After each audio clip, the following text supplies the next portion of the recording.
श्रीमद् भगवत गीता अध्याय 18 उपसंहार तथा संन्यास की सिद्धि। जय श्री कृष्ण। दोस्तों, 17वें अध्याय में आप लोगों ने जाना कि श्रद्धा के विभाग कितने प्रकार के होते हैं। भौतिक प्रकृति के 3 गुणों से 3 प्रकार की श्रद्धा उत्पन्न होती है। रजोगुण तथा तमोगुण में श्रद्धा पूर्वक किए गए कर्मों से अस्थायी फल प्राप्त होते हैं, लेकिन शास्त्र सम्मत विधि से सतोगुण में रहकर संपन्न कर्म हृदय को शुद्ध करते हैं। यह भगवान श्री कृष्ण के प्रति शुद्ध श्रद्धा तथा भक्ति उत्पन्न करने वाले होते हैं। और अब अध्याय 18। अर्जुन ने कहा, है महाबाहु, मैं त्याग का उद्देश्य जानने का इच्छुक हूँ। और है केशी निषूदन, है ऋषिकेश, मैं त्याग में जीवन का भी उद्देश्य जानना चाहता हूँ। भगवान ने कहा, भौतिक इच्छा पर आधारित कर्मों के परित्याग को विद्वान लोग संन्यास कहते हैं और समस्त कर्मों के फल त्याग को बुद्धिमान लोग त्याग कहते हैं। कुछ विद्वान घोषित करते हैं कि समस्त प्रकार के सकाम कर्मों को दोषपूर्ण समझकर त्याग देना चाहिए, किंतु अन्य विद्वान मानते हैं कि यज्ञ, दान तथा तपस्या के कर्मों को कभी नहीं त्यागना चाहिए। है भरतश्रेष्ठ, अब त्याग के विषय में मेरा निर्णय सुनो। है नरशार्दुल, शास्त्रों में त्याग 3 तरह का बताया गया है। यज्ञ, दान तथा तपस्या के कर्मों का कभी परित्याग नहीं करना चाहिए, उन्हें अवश्य संपन्न करना चाहिए। निसंदेह यज्ञ, दान तथा तपस्या महात्माओं को भी शुद्ध बनाते हैं। इन सारे कार्यों को किसी प्रकार की आसक्ति या फल की आशा के बिना संपन्न करना चाहिए। है पृथापुत्र, इन्हें कर्तव्य मानकर संपन्न किया जाना चाहिए। यही मेरा अंतिम मत है। निर्दिष्ट कर्तव्यों को कभी भी नहीं त्यागना चाहिए। यदि कोई मोहवश अपने नियत कर्मों का परित्याग कर देता है तो ऐसे त्याग को तामसी कहा जाता है। जो व्यक्ति नियत कर्मों को कष्टप्रद समझकर त्याग करता है या शारीरिक क्लेश के भय से त्याग देता है, उसके लिए कहा जाता है कि उसने यह त्याग रजोगुण में किया है।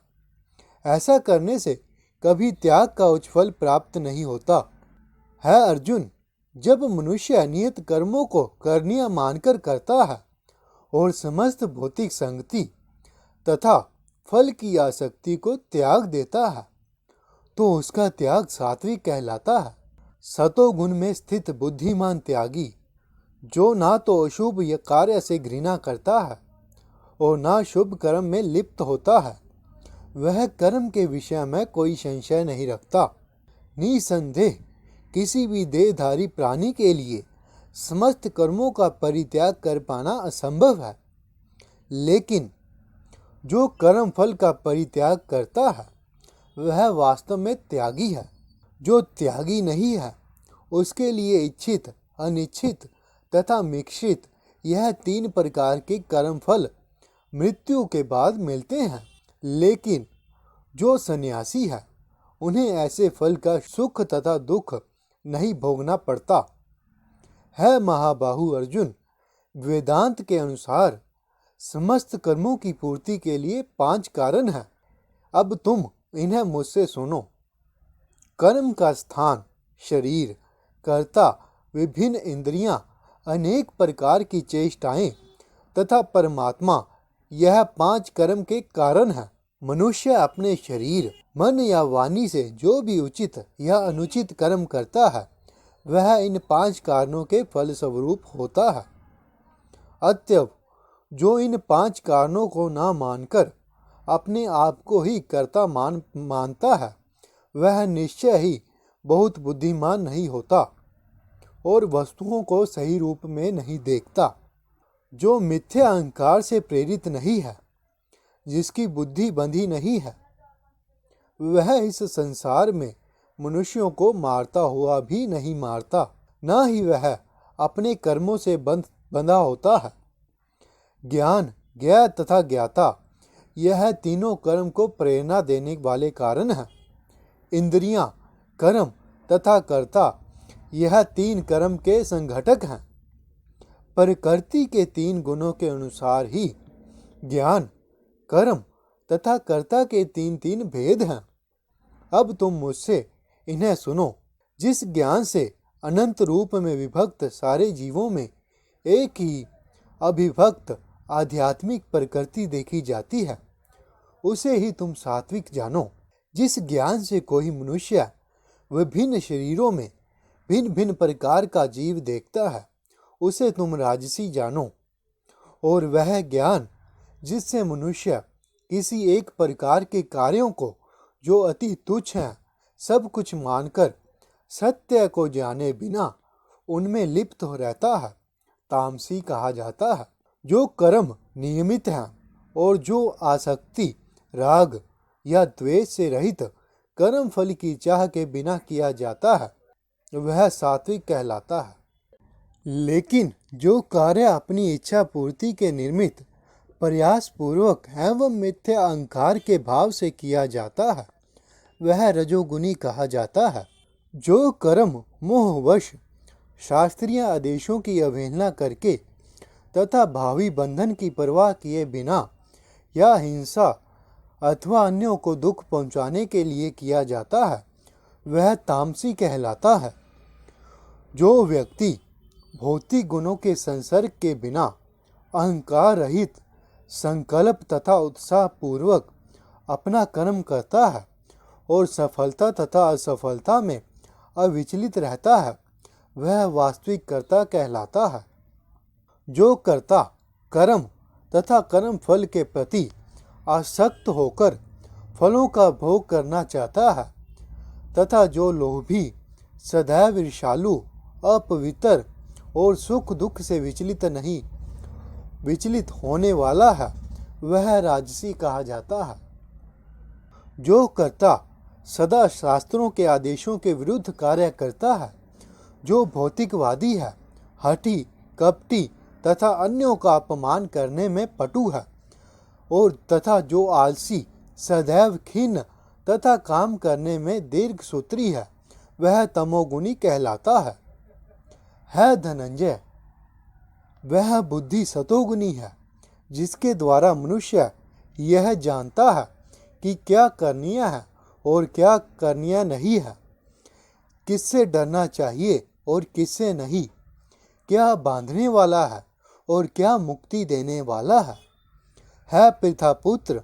जो बुद्धि धर्म तथा अधर्म, करनीय तथा अकरणीय कर्म में भेद नहीं कर पाती, वह राजसी है। जो बुद्धि मोह तथा अहंकार अंधकार के वशीभूत होकर अधर्म को धर्म तथा धर्म को अधर्म मानती है और सदैव विपरीत दिशा में प्रयत्न करती है, वह तामसी है पितापुत्र। जो अटूट है, जिसे योगाभ्यास द्वारा अचल रहकर धारण किया जाता है और जो इस प्रकार मन, प्राण तथा इंद्रियों के कार्यकलापों को वश में रखती है, वह धृति सात्विक है। लेकिन है अर्जुन, जिस धृति से मनुष्य धर्म, अर्थ तथा काम के फलों में लिप्त बना रहता है, वह राजसी है पार्थ। जो धृति स्वपन, भय, शोक, विषाद तथा मोह के परे नहीं जाती, ऐसी दुर्बुद्धिपूर्ण धृति तामसी है भरतश्रेष्ठ। अब मुझसे 3 प्रकार के सुखों के विषय में सुनो, जिनके द्वारा बद्ध जीव भोग करता है और जिनके द्वारा कभी कभी दुखों का अंत हो जाता है। जो प्रारंभ में विष जैसा लगता है, लेकिन अंत में अमृत के समान है, और जो मनुष्य में आत्म साक्षात्कार जगाता है, वह सात्विक सुख कहलाता है। जो सुख इंद्रियों द्वारा उनके विषयों के संसर्ग से प्राप्त होता है और प्रारंभ में अमृत तुल्य तथा अंत में विष तुल्य लगता है, वह रजोगुणी कहलाता है। तथा जो सुख आत्म साक्षात्कार के प्रति अंधा है, जो प्रारंभ से लेकर अंत तक मोह कारक है, और जो निद्रा, आलस्य तथा मोह से उत्पन्न होता है वह तामसी कहलाता है। इस लोक में, स्वर्ग लोगों में या देवताओं के मध्य में कोई भी ऐसा व्यक्ति विद्वान नहीं है जो प्रकृति के 3 गुणों से मुक्त है परंतप ब्राह्मणों, क्षत्रियों, वैश्यों तथा शूद्रों में प्रकृति के गुणों के अनुसार उनके स्वभाव द्वारा उत्पन्न गुणों के द्वारा भेद किया जाता है। शांति प्रियता, आत्म संयम, तपस्या, पवित्रता, सहनशीलता, सत्यनिष्ठा, ज्ञान, विज्ञान तथा धार्मिकता, यह सारे सात्विक गुण हैं जिनके द्वारा ब्राह्मण कर्म करते हैं। वीरता, शक्ति, संकल्प, दक्षता, युद्ध में धैर्य, उदारता तथा नेतृत्व, यह क्षत्रियों के स्वाभाविक गुण हैं। कृषि करना, गौ रक्षा तथा व्यापार वैश्यों के स्वाभाविक कर्म है, और शूद्रों का कर्म श्रम तथा अन्यों की सेवा करना है। अपने अपने कर्म के गुणों का पालन करते हुए प्रत्येक व्यक्ति सिद्ध हो सकता है। अब तुम मुझसे सुनो कि यह किस प्रकार किया जा सकता है। जो सभी प्राणियों का उद्गम है और सर्वव्यापी है, उस भगवान की उपासना करके मनुष्य अपना कर्म करते हुए पूर्णता प्राप्त कर सकता है। अपने वृत्तिपरक कार्य को करना, चाहे वह कितना ही त्रुटिपूर्ण ढंग से क्यों न किया जाए, अन्य किसी के कार्यों को स्वीकार करने और अच्छी प्रकार करने की अपेक्षा अधिक श्रेष्ठ है। अपने स्वभाव के अनुसार निर्दिष्ट कर्म कभी भी पाप से प्रभावित नहीं होते। प्रत्येक उद्योग किसी न किसी दोष से आवृत होता है।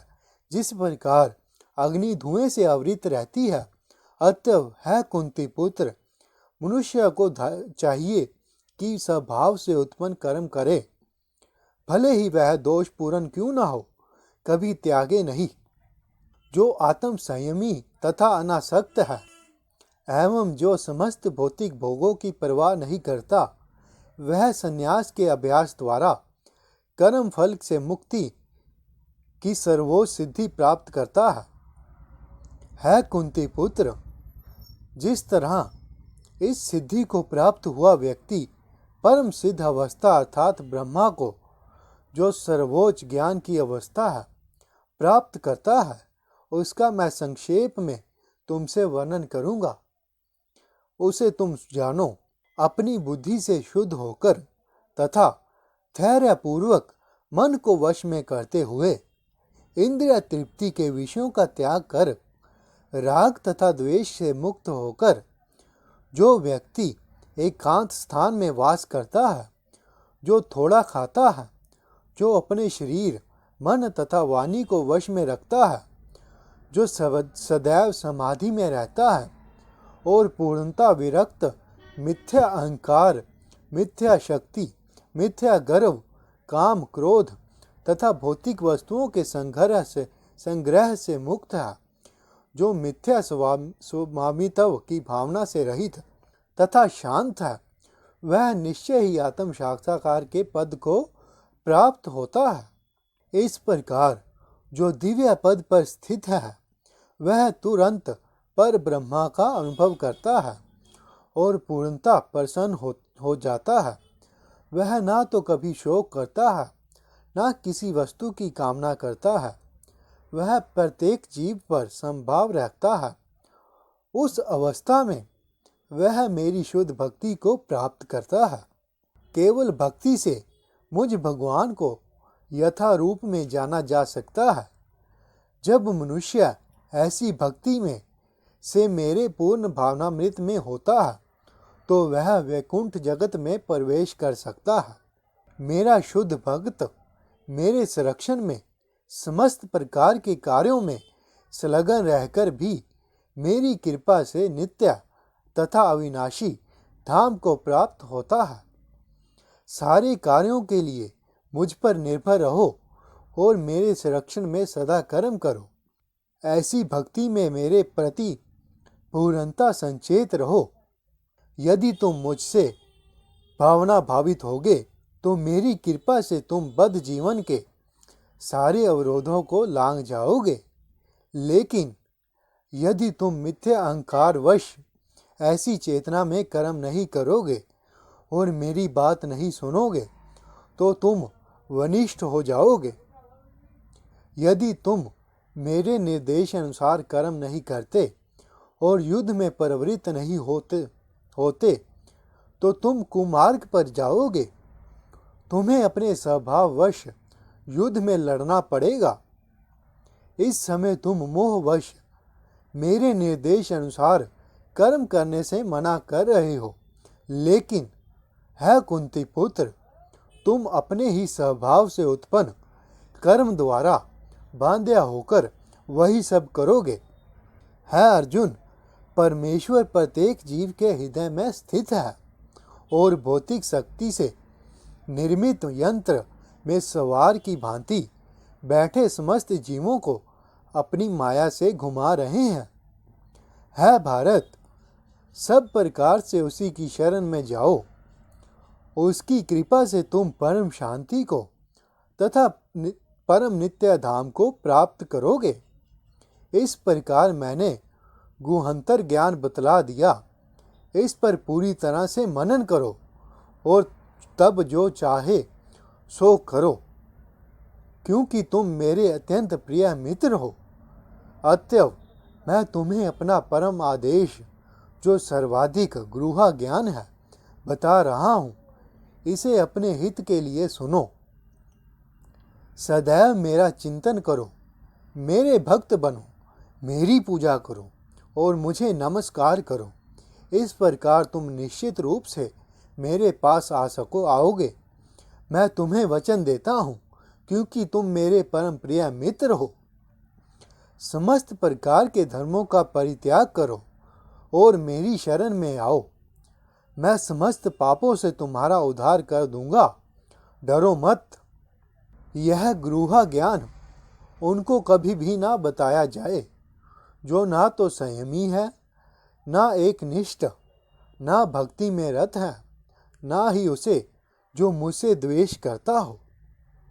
जो व्यक्ति भक्तों को यह परम रहस्य बताता है वह शुद्ध भक्ति को प्राप्त करेगा और अंत में वह मेरे पास वापस आएगा। इस संसार में उसकी अपेक्षा कोई अन्य सेवक ना तो मुझे अधिक प्रिय है और ना कभी होगा।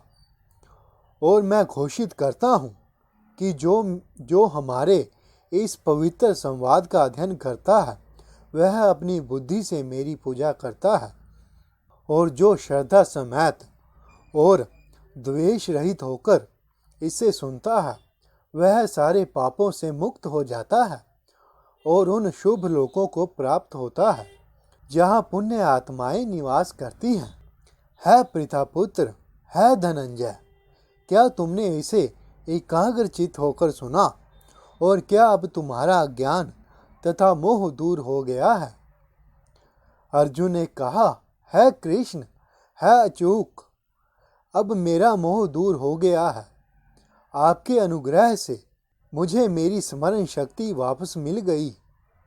अब मैं संशय रहित तथा दृढ़ हूँ और आपके आदेश अनुसार कर्म करने के लिए उद्यत हूँ। संजय ने कहा, इस प्रकार मैंने कृष्ण तथा अर्जुन इन दोनों महापुरुषों की वार्ता सुनी और यह संदेश इतना अद्भुत है कि मेरे शरीर में रोमांच हो रहा है। व्यास की कृपा से मैंने यह परम गूढ़ बातें साक्षात योगेश्वर श्री कृष्ण के मुख से अर्जुन के प्रति कही जाती हुई सुनी। है राजन, जब मैं कृष्ण तथा अर्जुन के मध्य हुई इस आश्चर्यजनक तथा पवित्र वार्ता का बारंबार स्मरण करता हूँ तो प्रति क्षण आह्लाद से गदगद हो उठता हूँ। है राजन, भगवान श्री कृष्ण के अद्भुत रूप का स्मरण करते ही मैं अधिकाधिक आश्चर्यचकित होता हूँ और पुनः पुनः हर्षित होता हूँ। जहाँ योगेश्वर कृष्ण है और जहाँ परम धनुर्धर अर्जुन है, वहीं ऐश्वर्य, विजय और लौकिक शक्ति तथा नीति भी निश्चित रूप से रहती है, ऐसा मेरा मत है। इस प्रकार श्रीमद् भगवत गीता के 18वें अध्याय उपसंहार संन्यास की सिद्धि का भक्ति वेदांत तात्पर्य पूर्ण हुआ। जय श्री कृष्ण। और इस प्रकार श्रीमद् भगवत गीता के 18 अध्यायों का संक्षेप में वर्णन समाप्त हुआ। आपको यह सीरीज़ अच्छी लगी हो तो रोज़ इसे डेली इसे पढ़ें, इसको अपने जीवन में उतारें। आप बहुत तरक्की करेंगे और अन्य लोगों से भी शेयर करें जिन्हें आप चाहते हैं